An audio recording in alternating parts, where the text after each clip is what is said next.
Good evening, all. It gives me great pleasure to welcome you all to the fourth session of the lecture series for propagation of statistics, education, and research as part of the outreach program organized by the Calcutta Statistical Association. We are delighted to have participants joining us from various institutions and backgrounds, united by a shared interest in the field of statistics and its growing relevance across disciplines. We are especially honored to have with us today the President of the Calcutta Statistical Association, former I'm Professor of unable to Statistics. hear you. We are especially honored to have with us today the President of Calcutta Statistical Association, former Professor of Statistics, University of Calcutta, and former Vice Chancellor and former Provici Academic at University of Calcutta, Professor Ashish Kumar Chattopadhyay, our revered sir. Thank you, sir, for joining in this program. The outreach program is an important initiative of the CSA aimed at connecting with wider academic and professional audience. Okay, okay. Am I audible now? Yes, yes, yes. Everything is fine. You continue, please. Thank you. It is my privilege to introduce today's distinguished speaker, Dr. Palash Ghosh. Dr. Ghosh is an assistant professor of statistics in the Department of Mathematics at the Indian Institute of Technology, Guwahati. He received his PhD from Indian Statistical Institute, Kolkata. His research interests span dynamic treatment designs, personalized medicine, clinical trial design, data privacy, synthetic data generation, and machine learning. He is deeply engaged in interdisciplinary collaborations, applying advanced statistical methods to address real-world healthcare challenges. Dr. Ghosh is currently a faculty member at IIT Guwahati and also serves as an adjunct faculty at the Center for Quantitative Medicine, Duke NUS Medical School, Singapore.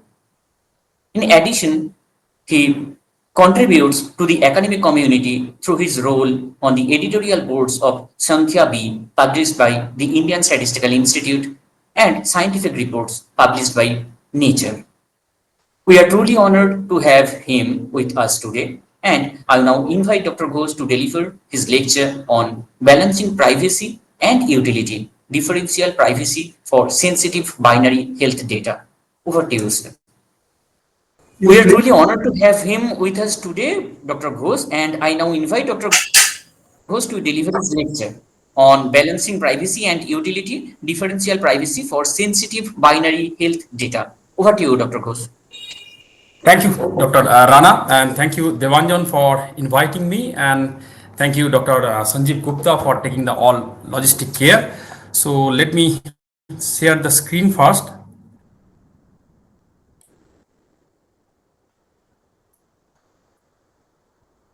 Is it visible?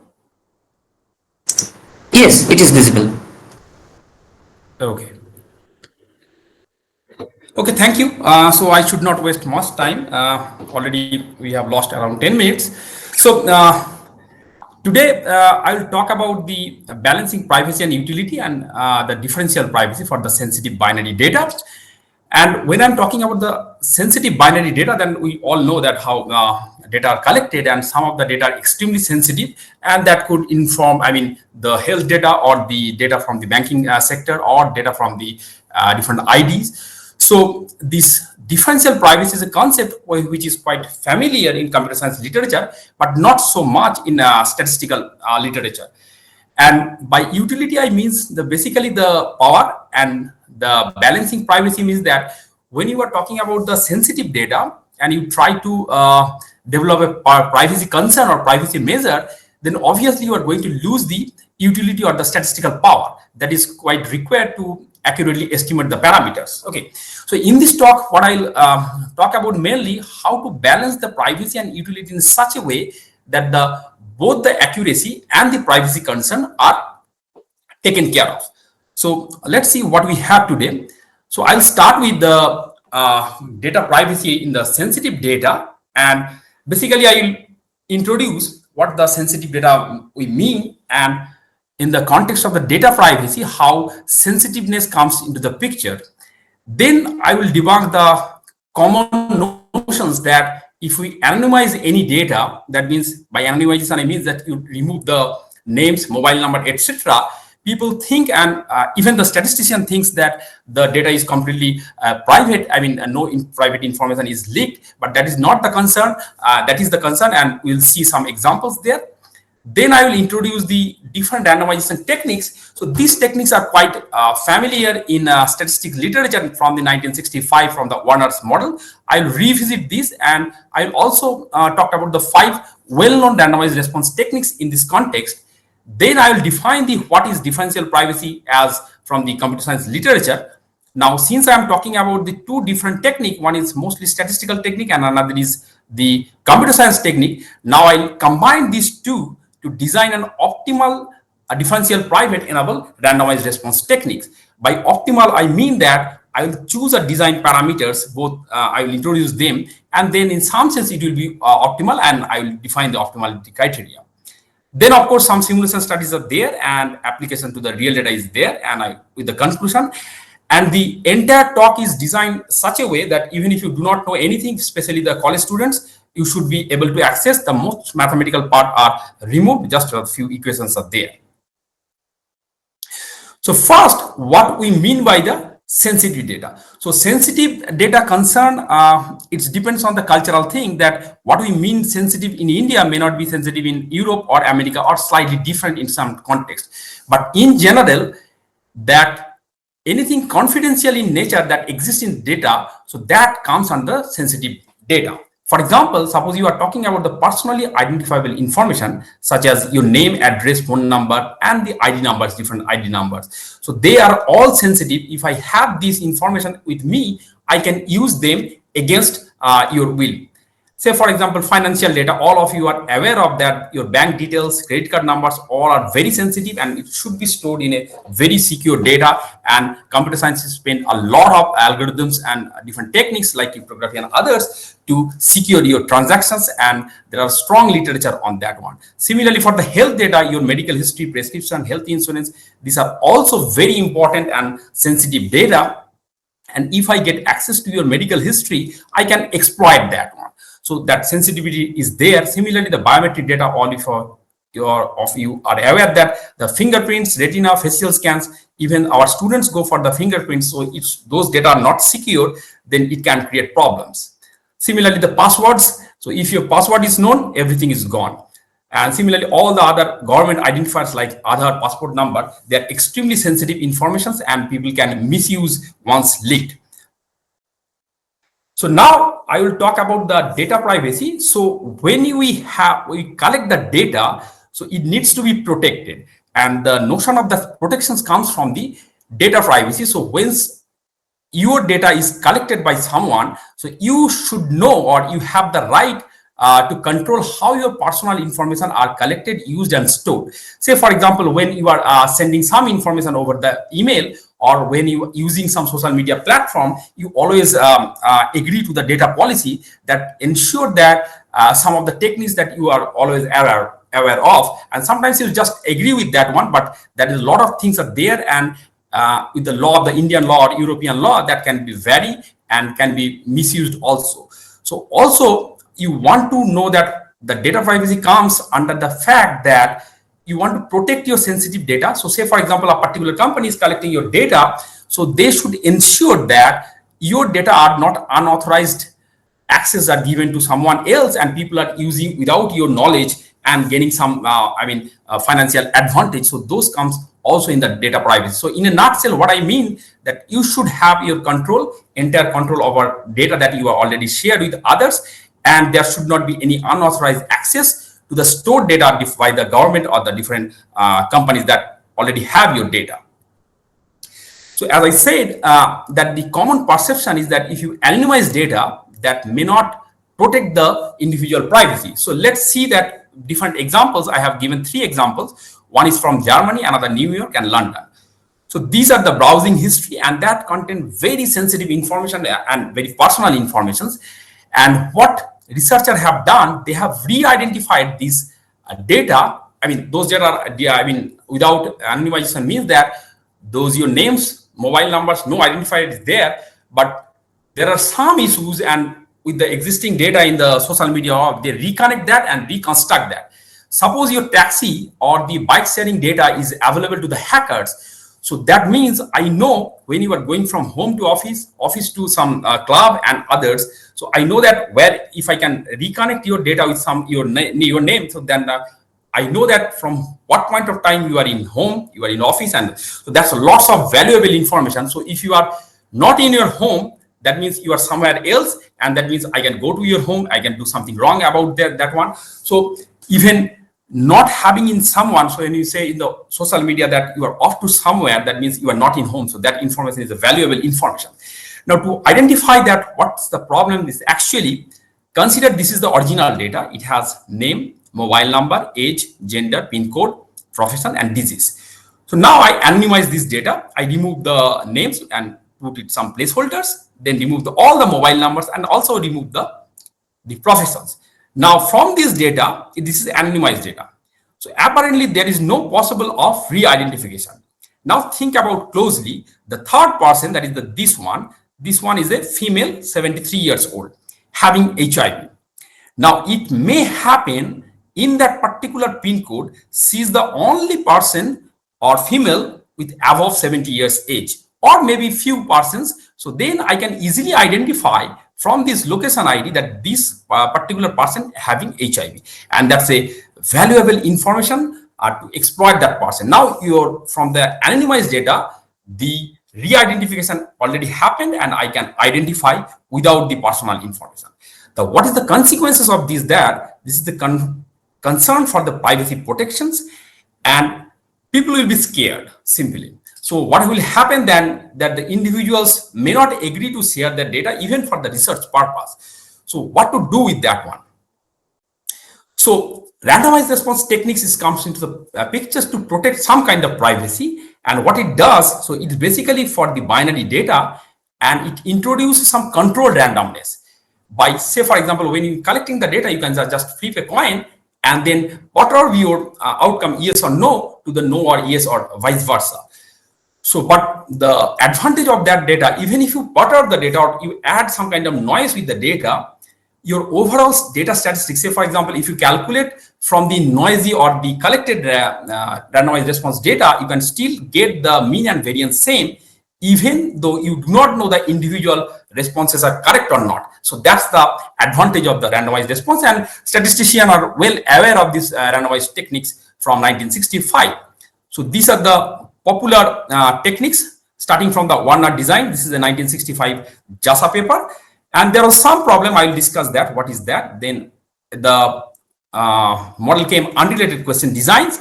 Then in 1971, forced response design, then Cook's design, and this design came in 2014 or maybe later 2000. This is mostly from the computer science background, or the different companies, actually even the Google or Apple, they use this model. I'll come into that. So now if you go for that, why do we need the randomized response? So it is a classical problem. Suppose you are asking, or you wanted to estimate the proportion of students consuming drugs at an academic institute. So it is a well-known problem, and it is a problem all over the world. People have this kind of issues. Now, if you want to take some measures, you need to know that how many people are taking, or how many students are taking that kind of drugs in a medical institute, academic institute. So, but if you directly ask, do you consume the drugs? That can trigger the discomfort of fear. And so students think that this might go against it, the social stigma, their parents can be informed, all kinds of problem and negativity issues are there. And because of that, they will give a dishonest answer, and they will say, no, I don't consume the drugs. Now, that means that you will estimate that proportion is very less, and you cannot take any decision based on that one when your estimate is biased, or if you take any decision, that will not be effective. So similar problems will happen with any kind of sensitive questions, like regarding that whether someone gone under abortion, or do you consume alcohol, whether the domestic violence faced by someone else, and whether you are involved, or someone is involved in corruption or bribery. So the randomized response techniques, what it does, it uses the flipping of coin, that I'll come into that easily, and then find out that whatever the statistical property of the mean and variance. So the idea is that using some noise, I still have the statistical property of the original data, but I do not have the individual responses. So that's the advantage. So let's understand that data or the randomized response of the from the Warner design in 1965 in the Justice paper. So first, think about that. A is the sensitive group in the population. Say, for example, how many people are taking drugs. So that is the proportion pi. And I used spinner. You can think about that. It is just a tossing a coin. So I go to an interviewer. It's maybe you. You privately spin that spinner, that is head or tail. So if it is lands on head, say A, then you will answer, are you in the group A? You will say yes. If you are in the group B, that means do not take the drugs, you will say no. But if it is lands on B or tail, then the same answer will flip that no or yes. Now we think about that. When I get the answer, I do not know this information of having A or B when the spinner lands. So from this answer, I may not know that your actual answer. This is the noise you are adding, and that's the randomized response. I am randomizing the response from the survey. So it is a phenomenal paper, and now if you calculate the responses from this outcome, then you have the pi s as the sample proportion of yes response. So now it's a very simple calculation. I mean, undergraduate level, you just to define two random variables, some conditional probability, you get the estimated proportion of the sensitive group by these equations, where P is the probability of head or this probability of getting the sensitive group or landing in sensitive group. So this now you know that you know this, and you know the probability of this coin or the spinner. So you can easily calculate this one. And similarly, after some calculation, you can also calculate the variance also. Okay. And B, of course, the complement of the sensitive group. Now, problem with this Warner model is that if you say yes, the person you are interviewing, that person might think that when I'm saying yes, it's like that, do you take the drug? Yes. Whether randomized or not doesn't matter, but I'm saying yes, that's the concern, that's a hesitation is there. So because of that, this technique may not be taken well by the statistician or the clinicians. So to avoid that, it was introduced in 1967, unrelated questions design. What it does, the same structure, that is the probability of the sensitive group, and this is the probability of response, yes or no at the end. I introduce a unrelated questions, and pi y is the proportion of that. What kind of unrelated questions? Say, for example, if you are talking about the do you take drugs, then you say that do you play cricket or tennis? So I know that in the population, what is the proportion of people play cricket or the tennis? I will use that. This is known. Now you do the same thing, or the toss a coin or spinner, and this information is unknown to the survey person, and finally you answer the questions yes or no here. You answer the unrelated question, that is, do you play the cricket or not, here again. So similarly, when you say yes, people might think that I am also answering the questions that whether you play the cricket. So that is little advantage from the model that Warner proposed. Under similar calculations, or very basic calculation, you can still find out the probability of the true proportion pi hat using the sample proportion, that is pi s hat, and this is the probability of the spinner, and the pi y, this is the probability of how many people play the cricket in the population that you know. Similarly, you can calculate the variances, and in here represent the sample size. Okay. So now, even with this model, what happened, you are using some extra information, that is the true proportion of the group Y, how many people play cricket. If you estimate this proportion wrongly, then this estimation is biased. So I get to need this information, and that's creating problem. So then people proposed this forced response design that get rid of the necessity of the extra questions, that is whether do you play the cricket, and they are knowing their proportion. So what it does, it's roll a 6-sided die, and then if you have 1, you forcefully say no, that is the forced response. And if it is 6, you say forcefully yes. In any other cases, that is 2 to 5, you responded truthfully. Similar calculation under the probability of P1 is the outcome of 1, and this is the probability of P2, outcome is 6. So you can get the value of this pi under simple calculations, and similarly get the variances. Even though I address the concern of the extra questions, but I still have the same problem like Warner's. I am saying yes. Though still the people who are participating in the survey, they might think some problem that I am answering yes to the sensitive question. That's the concern again came into the picture. To avoid that, in 1990s, Cook randomized response design was developed.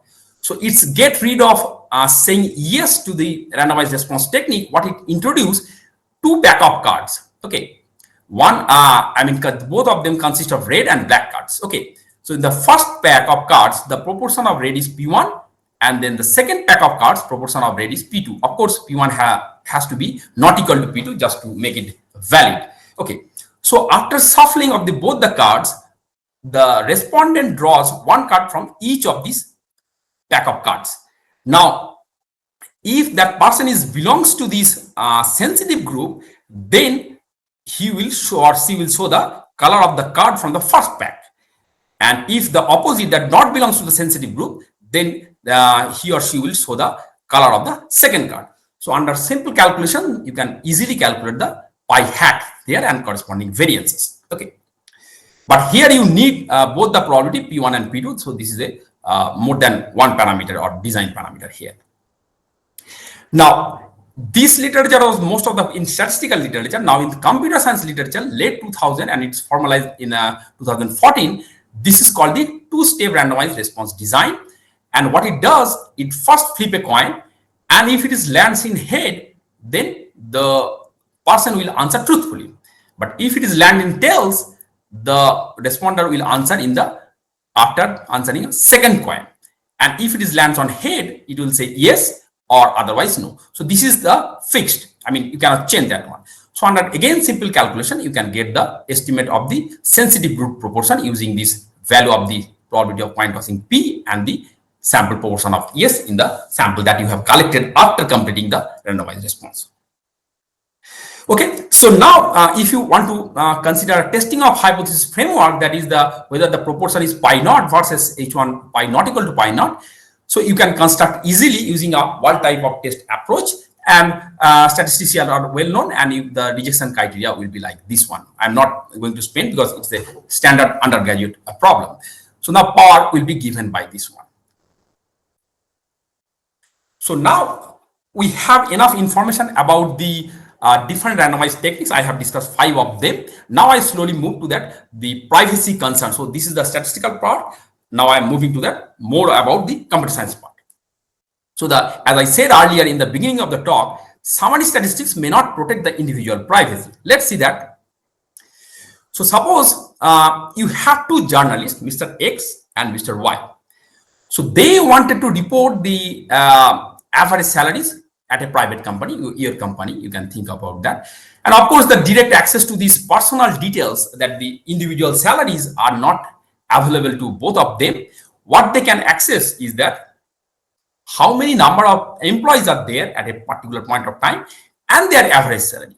So this is basically summary statistics. There is no question about that. And then what happened in, say, for example, in January 2025, the first journalist, Mr. X, reported that there are 100 employees with average salary of 55,000. Okay. In February 2025, Mr. Y reported that 101 employees with the average salary of 56,000. Okay. So the only difference in the timing of the data access, January versus February. And I will also assume that only one person joined and nobody resigned. Okay, that's my assumptions, or I have the external information about that from some other employee that nobody resigned during January to February. Okay, so now what happened when the privacy breach happened? The Mr. Z, another journalist, compared both the reports and using simple calculation find out the new employee salary is 1,56,000. Till now, this is not a concern. But what happened? Mr. Z identified from the social media that that person is Miss K, because Miss K said that I joined this company on February. So now Mr. Z identified the person and exposed his salary, that 1,56,000. Now you think about the problem of this privacy breach. So here, no personal details were directly revealed by neither of these journalists, like Mr. X and Mr. Y, and Mr. Z are recalculated from the open access data and the social media. So yet Mr. K's salaries was exposed. Okay. So that means that even from the summary data or aggregated data, that can leak private information or very personal information like salary when compared over the time. In this case, Ms. K filed a complaint against Mr. X and Mr. Y because they are the first one who revealed the salaries of average salary, but everyone followed rules. They have not done anything. So the main concern is that even the average statistics do not secure the private information. Even in fact, in the context of the US, if you know the date of birth, gender, and the zip code or the location area, almost 88% US citizens can be uniquely identified. So that means whenever you shared some de-identified data, it is possible from some external sources and after some re-identification attack. So I can uniquely identify most of the people. So natural question is that how we can prevent this. So that's where the differential privacy comes into the picture. So what differential privacy ensure that suppose you add one employee, I'm considering on one, either you add one or you delete one, that will not expose the private details. Even if you analyze the reports multiple times with multiple time points and with different angles with different queries. So suppose you are accessing data from some database, if you have different queries, so differential privacy will ensure that however you try, you will not be able to expose the private details.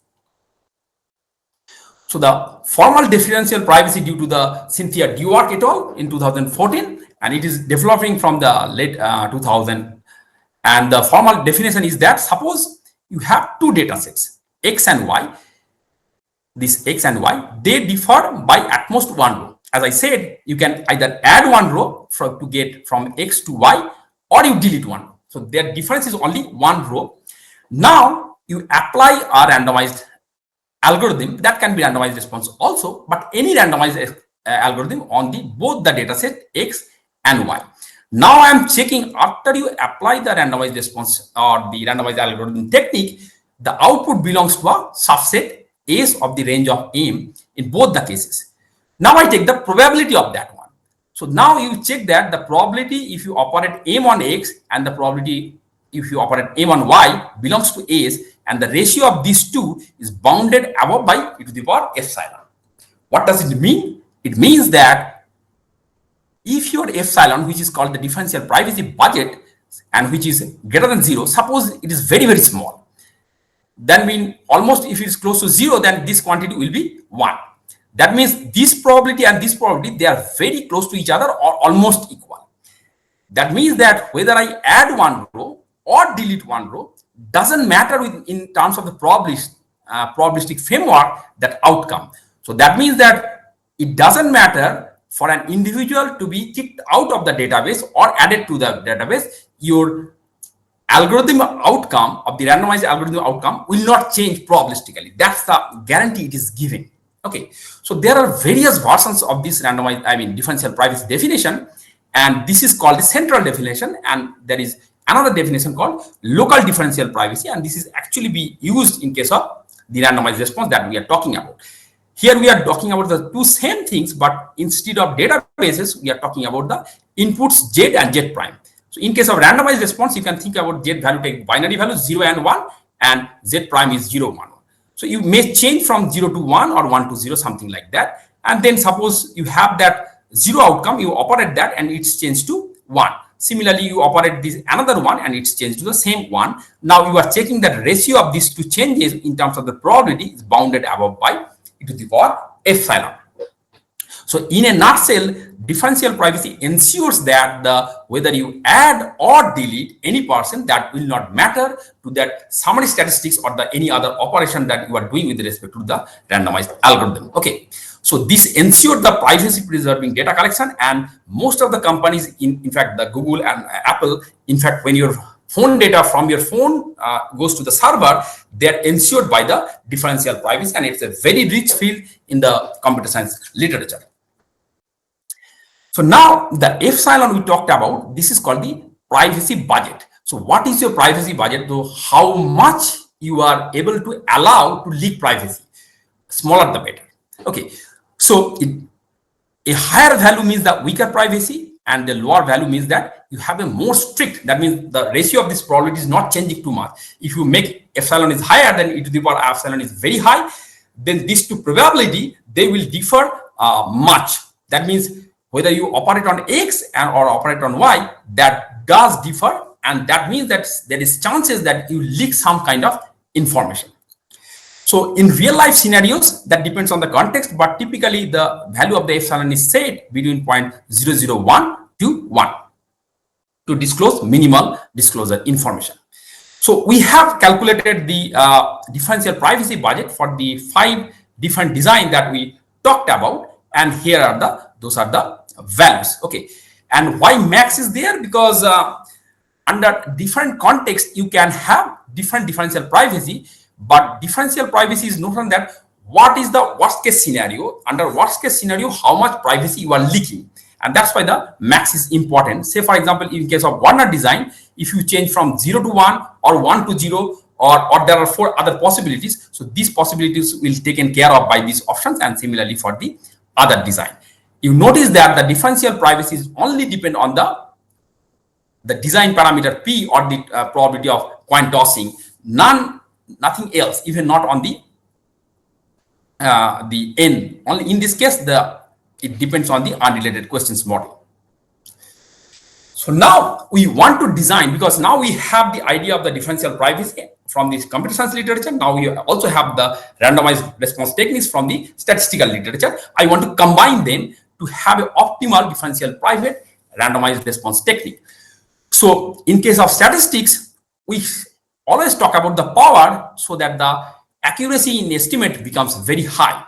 Similarly, for the differential privacy, we talked about the privacy, and that only depends on P, but the power depends on many other things, but it also depends on the design parameter P, that is probability of coin tossing. Okay, so now we want to choose this parameter in such a way that there should be a trade-off between this power and privacy. So as I said, and we'll see shortly, that if you try to improve the privacy, that means lower the privacy budget, then you will lose the power. So this is similar that talking about the type 1 error and type 2 error. Suppose you are trying to minimize the type 1 error, then your type 2 error will increase and power will decrease. So here we are talking about the trade-off. So whether is there any way to balance this, I restrict one of them, just like restricting the level of the statistical test, and then improve the power or minimize the type 2 error. Okay, so our goal is stronger privacy. That means that we need to choose a lower value of epsilon with a high statistical accuracy. So now consider this graph to understand the problem. So I set the proportion of the sensitive group as 20%, and under the alternative hypothesis is 3%, 30%, and the unrelated model. So this will be used only here, that is the 60%. And I set the sample size 1000. You can relax this one also, but under this concern. So here in Warner model or the Warner design, what you have, this is the power curve.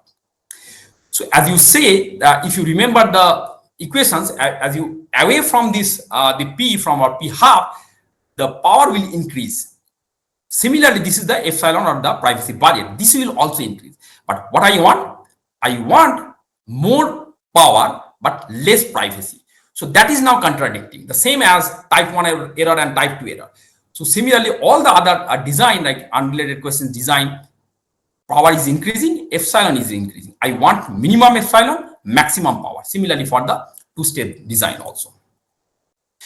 So now we have seen that the power is given by these equations, and differential privacy budget epsilon is log of this quantity. So what we'll do, similar to the notion of the type 2 error, type 1 error, I am first restricting the privacy budget. So I will ask you what kind of privacy budget you can have, and I will restrict that with this epsilon as a function of P is less than equal to C. For your example, you can choose the value of the C to be 1. So I consider all those values of P for which the privacy budget is less than equal to 1. Now, once I have that, I have the power equations, and which is also function f of N and P, all the other quantities are taken as known. I want that power to be more than 1 minus beta in the similar type 2 error concept, and you can take it as a 80%. Now I optimize or minimize with respect to N. I try to find out that all possible admissible value of the P, I try to find a value of N which is minimum, but the power is more than 80%. So again, I am restricting the value of the P, say for example, less than equal to 1.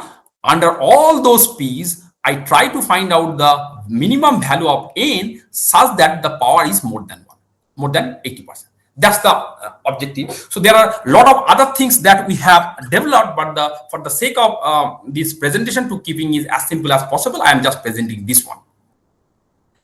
So now with respect to that statistical power, if you consider the forced response design, then you will see that because we have the two parameters P1 and P2, these are the differential privacy budget and this is the power, and if you combine them, this is the graph, 3D graph here. And if you have a design space partitioning or the differential privacy, you can see that this space is governed by this equation, and this is just the reciprocal of that thing within the logarithm. And this contour plot is saying that this red line, if you go like this one, this is here the differential privacy is 1. So what I'll do that, if I want differential privacy budget to be 1, I will search for all those P1 and P2 for which this is valid. Then out of all those P1 and P2 where I am getting the maximum power, okay, I'll choose that value of the P1, P2. That will be my optimal design parameters as a P1 and P2. Similarly, the same thing for the Cook's distance, Cook's design, and we have the differential privacy budget, power, and combined together. And similarly, we have the partitioning space here. And similarly, we have the differential privacy. Again, if I set the differential privacy as a 2, then I will search for all the values of P1 and P2 and choose those value of P1 and P2 for which the power is maximum. Okay, so now we have sufficient knowledge that what I'm trying to say about that. So let's have a real data examples. And in these examples, what we have, we are asking, have you ever provided misleading or incorrect information on your tax return? So this is a very sensitive question. People will not say if you ask directly. So what the data is all about from this paper, 2018, they have used the forced response design and their sample size is 1602. So this is a randomized response data. So we cannot do anything with that. We cannot directly employ our method there. But with their data, they have estimated the proportion as 13% almost. And here the true value of the pi, which is obtained in other sources, is around 10%. Okay. And they propose the value of the P1 and P2 for this forced response design as 0.083 and P2 as 1.167. Based on these two, if you calculate the differential privacy budget for this study, it turns out to be 2.3, which is quite higher from the 1. So that means that they have not considered differential privacy there. But if you check that, it is quite leaking a lot of information from the differential privacy point of view. Now, what we did, this paper also gave some direct answer, and that sample size is 809, which is quite smaller than this. So we will use this direct answer and then apply all the randomized response design that we have discussed. Now we see that in the first cases, we set the the differential privacy to be 1 and try to find the optimal value of the P using our approach. Then you will see that these are the optimal values of the design parameters in case of P1 and P2 here. Then you get that things. And theoretical powers is given here. That means if I restrict first the differential privacy, then I can see that there is a much improved privacy, but the power is not too bad. Okay. But on the other hand, if I first set the power to be 80% and try to find that the optimal values of P and check the differential privacy for that particular P value, and it turns out that for the forced response, for the 80% power with the P1 and P2 0.24 and 29, we have the differential privacy very close to 1. So look at this question. So we have far less sample, almost half of the samples compared to this one, but we achieve the 80% power and also a differential privacy which is very close to 1, much lower than that one. So that means even if they would have followed our technique, then they have both the power, that means they can accurately estimate the parameters, as well as that they're not leaking any information with respect to the differential privacy. So to conclude that what we propose that optimal differential privacy, that means we are concerning a trade-off between the differential privacy and the statistical power, and we can propose the value of the design parameter as well as the sample size to design a optimal differential private randomized response design. But if you design by considering either power or the differential project only, then you may end up some suboptimal solutions. We have the graphs, but I am not presenting here. So trade-off is essential, and we have discussed how to do that one. And there is another concern that if your DP budget combination with the power, you give a specific combination and also fix the n sample size, then there may not exist any optimal solution. But if you increase sample size, that may not be feasible, but you still get some solution in some cases. And it is possible to get the sample size by considering, as we have seen, that both the power and DP budget. Okay. So now these are the few references, and this is one of the famous book by randomized response by Professor Orijit Choudhury and Professor Rahul Mukherjee, and there are other papers listed there. You can check them in later. So this is the acknowledgement. I have a few more slides just to conclude. This is joint work with my PhD student, Mr. Bittu Karmakar. I hope he's here also at the Department of Mathematics, IIT Guwahati. And as I said, what next? So mainly that we talked about the binary outcome and then randomized response, and I include the differential privacy there. But what about the other data? Like there are other data like categorical data or ordinal data or continuous data. How to make a data sets that consist of binary data, categorical data, and continuous data private, so that statistical properties remain same, but I do not have the concern of the privacy. That area is very broad, and it's extremely growing area called this synthetic data. So by synthetic data, what I mean that from a real data you transfer that, add noise and you get the synthetic data or artificial data, but the statistical property will remain same. So we are heavily investing our time to develop the cutting edge technology to develop synthetic data, and we have developed one portal, and this will eventually be launched as a startup in some finite time if I get the funding. So this is called the syngendata.ai. If you type that, you will easily get from your mobile or the desktop, and what you are providing the AI powered synthetic data. And if you go there, you can try. I have the few slides there to watch the slides, and you can also watch a YouTube demo. And if you want some commercial purpose, you can just schedule a demo to discuss more with us. And what it does, you will end up once you click here in the Tri-Syngen data, you will end up with this page. Okay, you have the login, but if you do not, if you are concerned about the privacy, you can continue as a guest, user. But there is a restriction on the amount of data that you can use. Otherwise, you can create a account and you can log in. So this data is a symbolic, and how all Indians are well familiar with the colors. So this is the real data, and I am adding some green noise there to get a synthetic data that will be useful, that is having the same statistical properties but without privacy concern. So once you log in there, you are ended up with this page. So you can browse your own data, but if you are guest login, only 5 MB, but if you have account, then it will be 25 MB. So in our server, it is like I can handle, we can handle more than 10 GB, and we are trying to improve that to handle more than 100 GB for the very gigantic data, and it will come in future. So what it does using the AI technique, it automatically detect what are the potential, the private information or the personal information. It will automatically mask them. Okay, but if you think that one of them is not private data, say for example gender, you can click there and then it will automatically come into here in the data preview.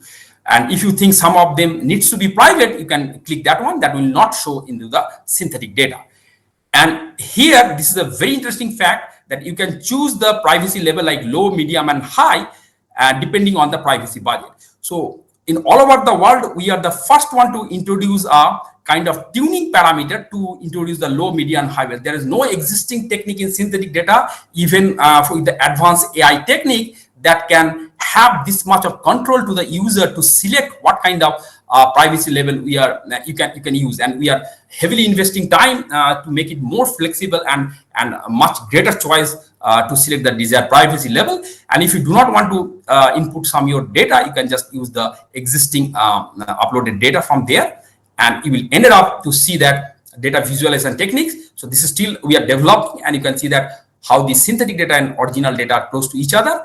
And you can also check that the correlation matrix. There are many other statistics is there. I'm not presenting all that one.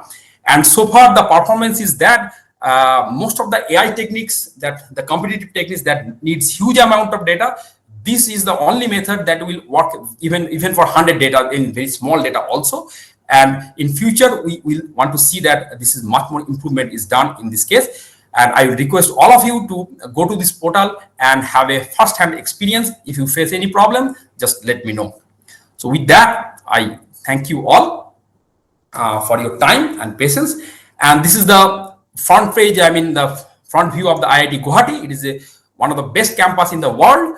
And we have many four natural lakes. This is view of the one lake. So if you have not visited the IIT Guwahati, so I will invite you to visit that in some point of time, and it will be a wonderful experience. Thank you.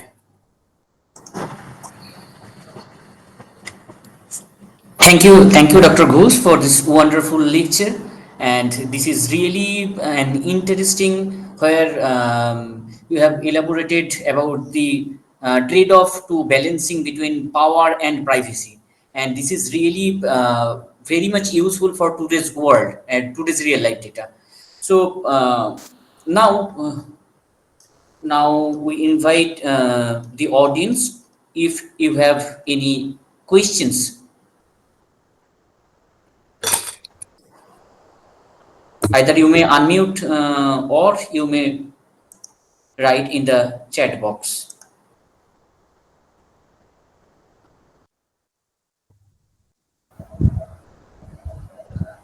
Rana, I have a small query, not a question.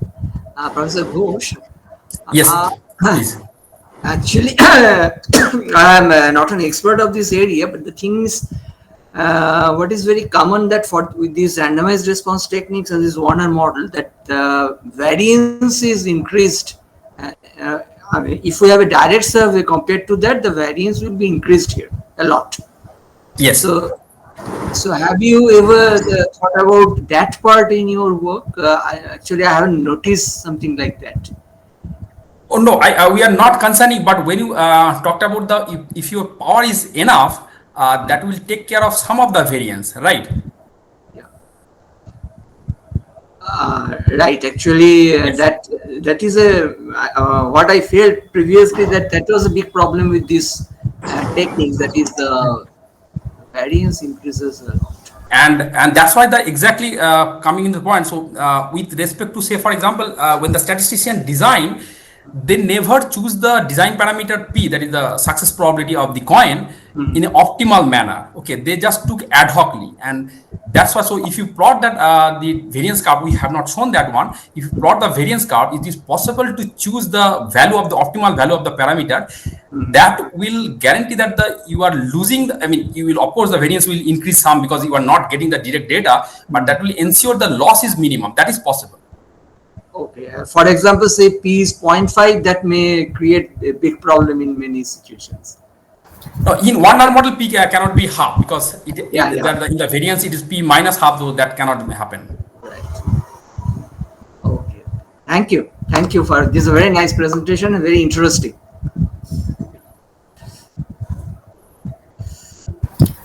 So, how to handle the protection of privacy for continuous data? What are the probabilities to be measured? There are a lot of techniques using the GAN, from the computer science literature.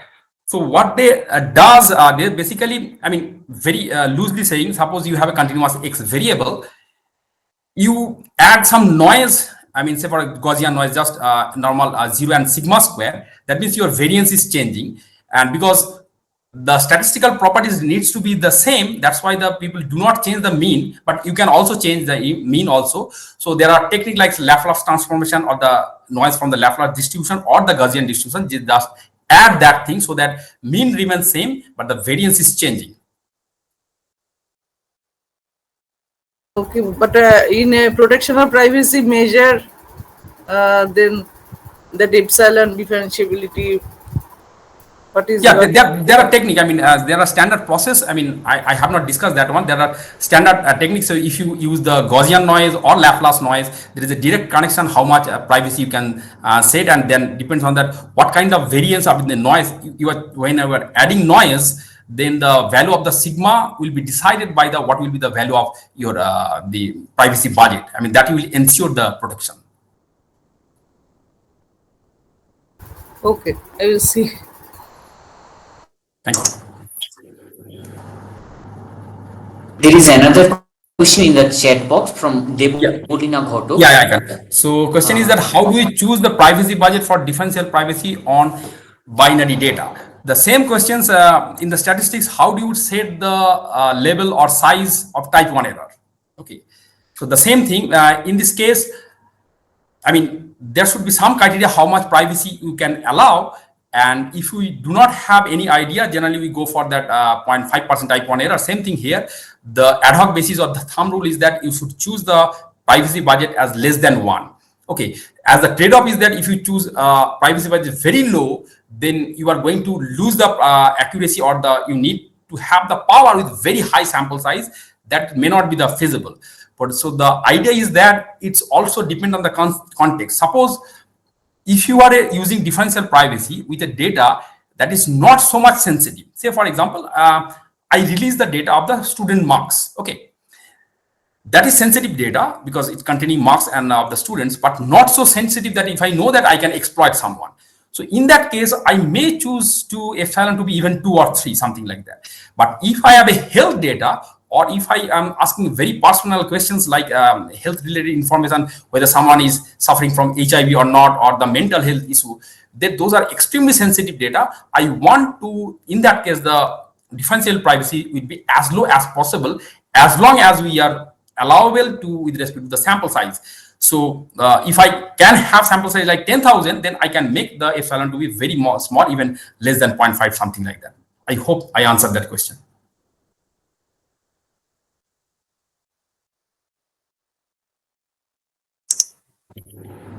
Is there any other questions?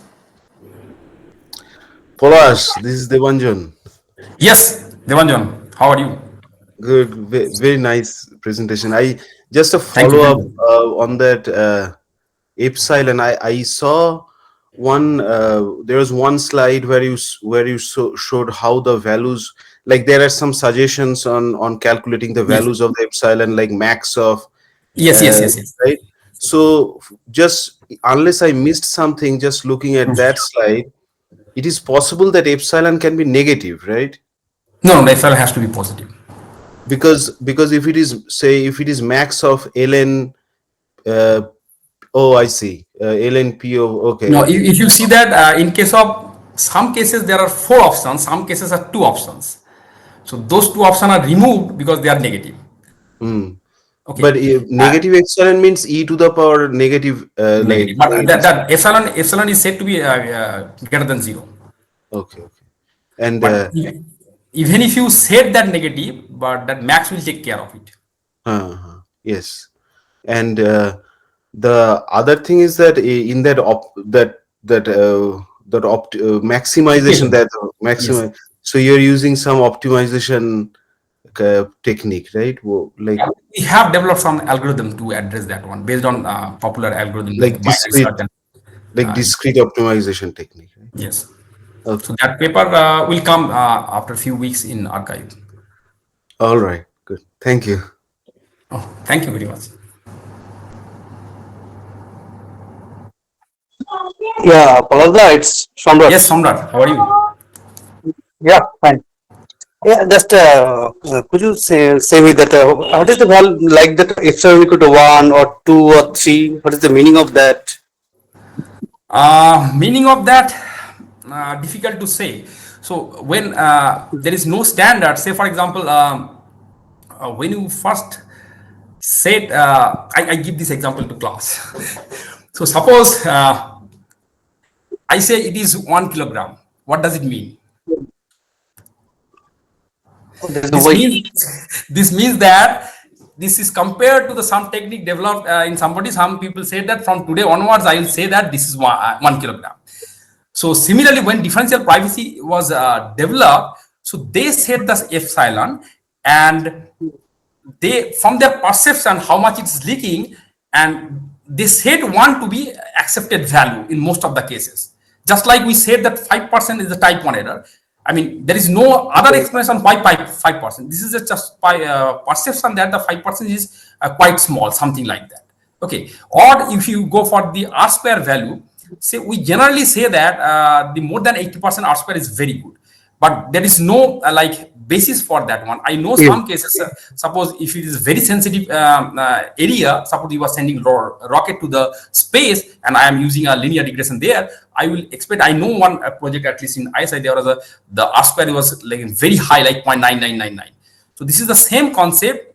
It's the perception of the privacy, but whatever examples computer scientists have discussed, they decided that most of the cases, if you take your epsilon to be 1 or less, this is fine. But if you take more than 1, you are losing the you are losing more privacy, or you can leak the privacy. But honestly speaking, the true significance of epsilon is kind of ad hoc. Okay, okay. I hope I answered that question. Yeah, it is almost okay. And you said like the one that has said that the solve of n star and p star, that Hmm. optimization algorithm has been. Yeah, so I think there's some restriction was there. So maybe some restricted search algorithm has been adopted. Is it the one that the said? Is it discrete optimization or continuous? More restrictions are there. No, I mean you can say continuous, but ultimately, if you when you choose, I mean, if you say it is continuous, ultimately you have to take some discrete point. Otherwise, that loop will go forever, right? Okay. Okay, so in that Okay. sense, Okay. you can consider it as a discrete points. Okay. The search algorithm, the search algorithm is restricted on the discrete structure. Okay. Yes, yes. Okay. Okay. And one more thing, just seeing the data set. I just it's my query. It's not on regarding that topic, but it's my query that it may be possible for you that suppose you have collected the data of coastal and all the data. Suppose nowadays those data we have, and based on that we can predict that or the predict the cancer for cancer data or high pressure or the heart attack, the probability of the heart attack, all this. So, is it possible to maybe you can think about that you have the data. So, if it is continuous process to update the data, so you can alarm those people that you can that you are in the high risk. So please go ahead for the check, and you can wipe out that risk of the heart attack or something. You can, because I think you have there's some data of the cholesterol, blood pressure, all this data are available in your that AI in that data set, no? In that framework. No, that is whatever available that data, that is actually simulated data. Okay, so that is just for Okay. just a simulator, not the real data. But I Okay. mean, if I understand your question, that whether I can get the same information from the synthetic data, is that thing that you are asking? Yeah. Yes, am I right?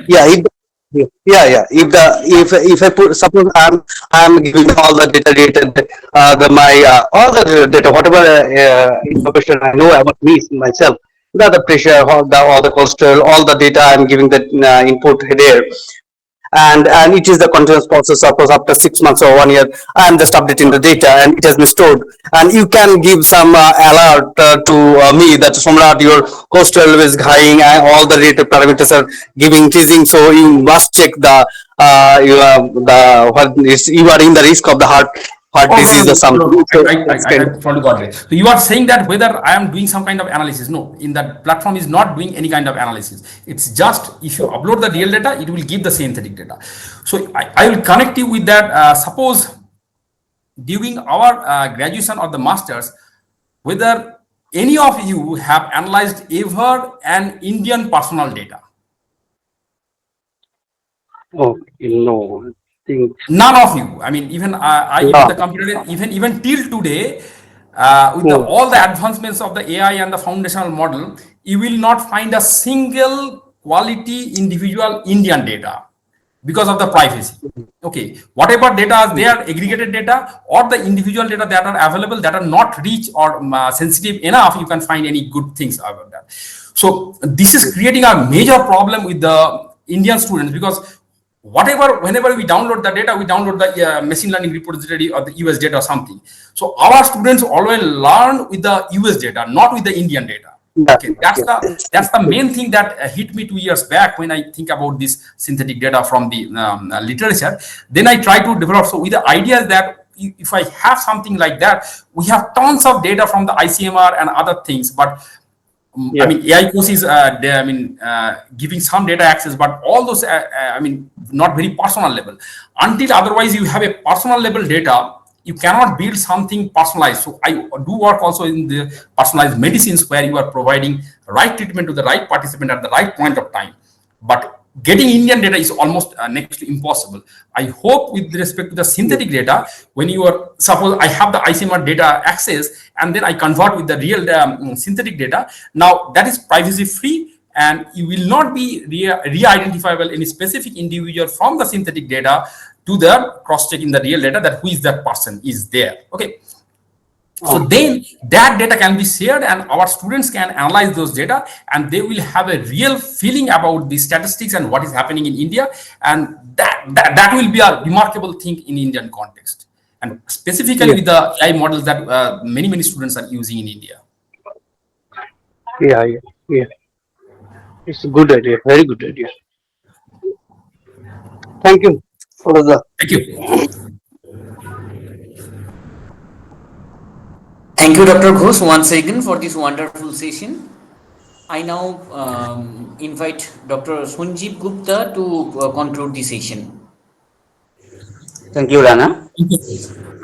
As we come to the close of today's enlightening and memorable lecture, it is my privilege and delight to extend a heartful vote of thanks on behalf of the CSA Outreach Program Committee and the wider CSA community.